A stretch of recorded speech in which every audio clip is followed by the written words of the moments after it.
20% vinegar is something that there's a lot of things on the internet about it. Mm-hmm. It will burn the plants. Mm-hmm.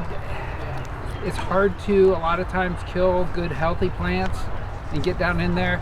And the 20% vinegar, there's a difference because there's a horticultural vinegar and there's the household vinegar. Mm-hmm. And most things are set up, if you want to legally use it on a lawn or something, you need to use the horticultural vinegar.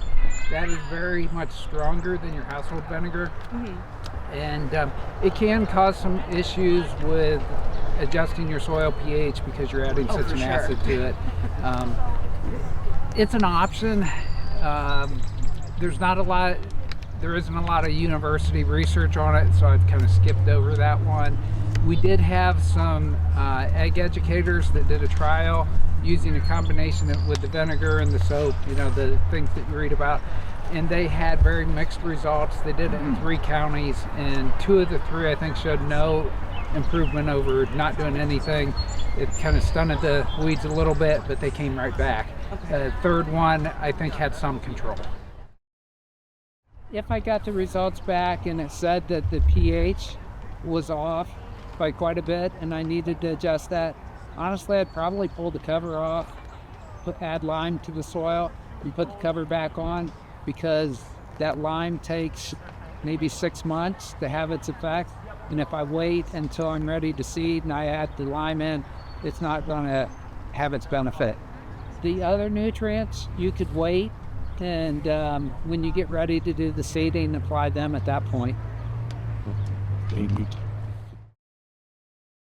Yeah, the herbicides that I listed, those are ones that break down nearly instantly when they come in contact with the soil. There are other ones. Atrazine's a big one that may be coming off the market at some point. It's been used for a long time, that will leach down through the soil and can cause issues. The ones that I mentioned on that paper are ones that should lock up and break down in that very top part of the soil and not worry about getting down into your water. There are some places that will sell you compost. There's the compost farm near Alexandria. They have some pretty nice compost there. Yeah, it's, ask questions of like how did they make it, what went into it. I mean, if you have a compost pile at home, I like to put a little sprinkling of it when I'm doing my sheet mulching, so at least introduce some of that biological activity too. Yeah. I would always recommend a soil test, whether it's your garden, your lawn, or planting pollinator plants. We can do that through our office here. We send the samples out to Penn State to get analyzed. Ohio State doesn't have a commercial testing lab, so that's why we use Penn State. But they do a good job. The cost is $18 per sample. That includes the shipping of the sample out and getting the results back. And I'll get a copy of the results as well as you would. And I can gladly go over on the phone or come into the office and go over the results and explain what they mean. But yeah, that's always the best place to start. The soil pH is a big one, and we have a huge difference in pH around the county. I just got a result in the other day that was 7.7 pH, which is very high.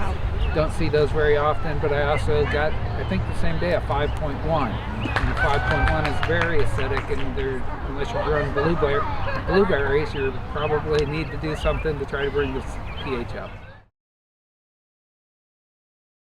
So the way it works is, enroll in Meadows for Monarchs. So there's an online registration form. There's no fee. The way we've set it up is kind of plant it forward in exchange for the seed mixes that we will provide through U.S. Fish and Wildlife. The idea is that you would help another person enrolled in the program with their plot, or we'll donate seeds back once your plants are producing to local seed libraries. So again, just like as gardeners, we're generous people, and so trying to encourage that concept of paying it forward and planting it forward. So there's no fee. For larger plots, again, I really encourage you to come to the July 19th event, where the U.S. Fish and Wildlife, where again they're converting large agricultural fields into pollinator habitat. I do know that they will often say that if you are converting a soybean field, so if it's cropped in soybeans right now or soon to be, and it's conventionally grown, so Roundup ready, so it's already being Rounduped regularly, that you can actually do virtually zero site prep of like being able to then frost seed. If you're talking multiple acres, like for 10 acres or more, if anyone's like that size, U.S. Fish and Wildlife, you can enroll in their Partners for Fish and Wildlife program, and they'll do a lot of that work for you. But you have to. It's a 10-year contract. But they're great. So if you have neighbors that have plots of that size, really encourage them to look at that as an option to be able to get a really nice chunk of habitat created. A weedy mess like that may be a multi-year site prep. To be honest, if you've got a lot of woodies like multiflora rose and bush honeysuckle, and all the who's who of the gnarly weedy invasives, those will take some effort to get knocked back. Yeah, the goats will chew them down. Yeah. But until they've chewed them down probably multiple years in a row, they're probably not going to die.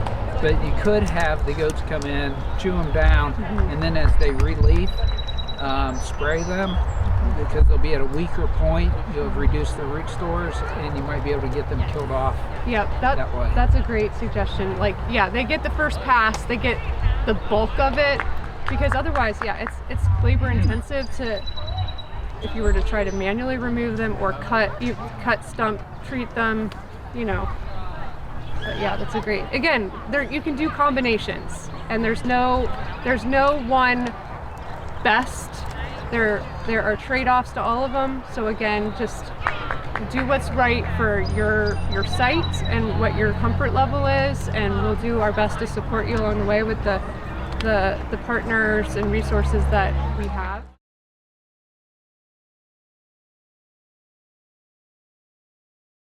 I think if it's a larger area, it probably isn't economical to try to mix something else in there very much. Yeah. But if you can get it down, take a soil test on it, and then we can adjust to get the fertility as high as we can on that site, then a lot of the natives should be pretty hardy, and I think it would work. But having a soil test lets you get the most out of the plants that are going to go in there. And if you can get a good start on the natives without the weeds taking over, that's the biggest thing, I think. Yeah, because natives they're used to our soils, right? This is where they've evolved over thousands and thousands of years. So they're you want to try to match it. Like if it's particularly soil moisture is another factor to consider. Like there's some that do better on drier sites, and some that do better if you have really wet areas.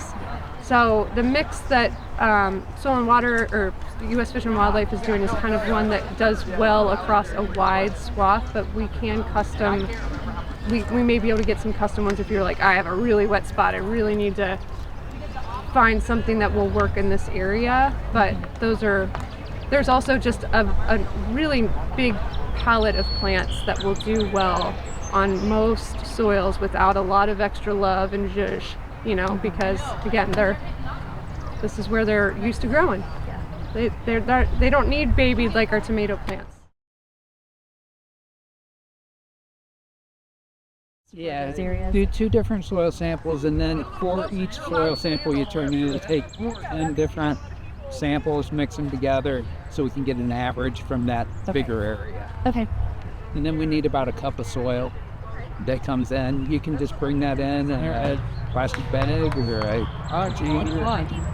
Don't use a metal container because they can pick up. They should set metal containers. So anything else, bring it into the office. We're open 8:30 to 4:30 Tuesday through Friday. Take soil samples, please. Thank you.